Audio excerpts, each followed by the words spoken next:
Our next speaker is Malak Saeed with a talk called Leaving is not losing, drifting apart is how we grow. Malak explores why the people we let go are often sometimes the clearest sign that we are moving forward. So please welcome Malak.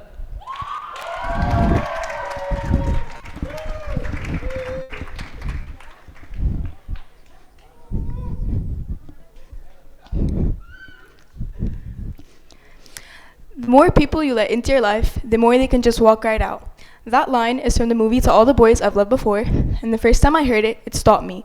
Because it captures something almost everyone has felt, but nobody likes to talk about. You meet someone, you talk every day, and you start to believe that this person will always be there. And then, suddenly, they're not. Most of us have been told that when people drift apart, that something failed, that the relationship broke somehow. But what if that's not true? What if growing apart is not the end of something meaningful, but it's the beginning of something necessary? Now, here's what most people don't know. When the moment we are born, our survival depends on connection, on being a part of a group, a family, or a community. So when someone leaves our lives, or when we are the ones who leave, your brain doesn't process it as change, it processes it as a threat.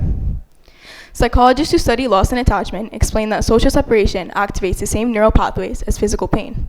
So in other words, when someone leaves your life, or when you are the ones who leave, your brain physically hurts. So it makes sense that we hold on, that we tell ourselves that if we just keep trying harder, that nothing will change. But here's the truth that nobody tells you at this age.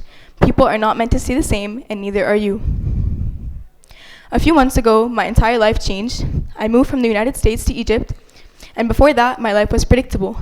Same school, same friends, same streets I walked every day, and my life was comfortable. But comfort has a strange side effect. It can slowly turn into a routine, and that routine can slowly turn into a cage without you even noticing.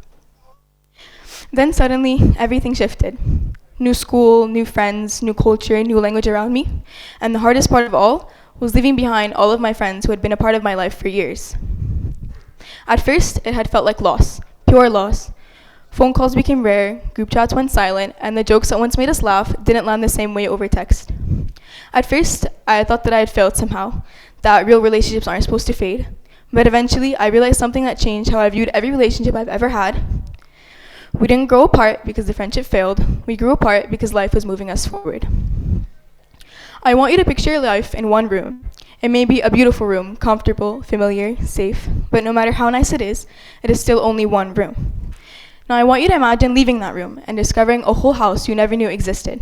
New doors, new rooms, new windows, new views, and suddenly you realize that room was never the whole house. The people in that room mattered, and the memories were real, but staying in that one room meant never discovering the person you were truly meant to become.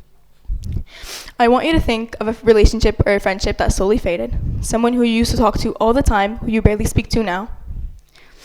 Now I want you to ask yourself two questions. Did that relationship teach you something new about yourself? Maybe it taught you loyalty or patience, or what it feels like to truly trust someone. Then I want you to ask yourself, did the space that opened up after they left get filled with something new? Maybe a new hobby, a new interest, or maybe a new version of yourself you didn't know existed. For most of you, the answer to both questions is yes, and that's exactly my point. The relationship was not wasted just because it failed. The distance made room for growth. Now here's what we do with these things. With this information, 3 things. You redefine what drifting apart means. It does not mean that the relationship failed. It simply means that 2 people were meant to walk together. It simply means that 2 people were drifting apart in different directions, and that's totally healthy. Second, protect the memory without clinging on to the past. You can honor a friendship that changed you for the better without forcing it to stay the same forever.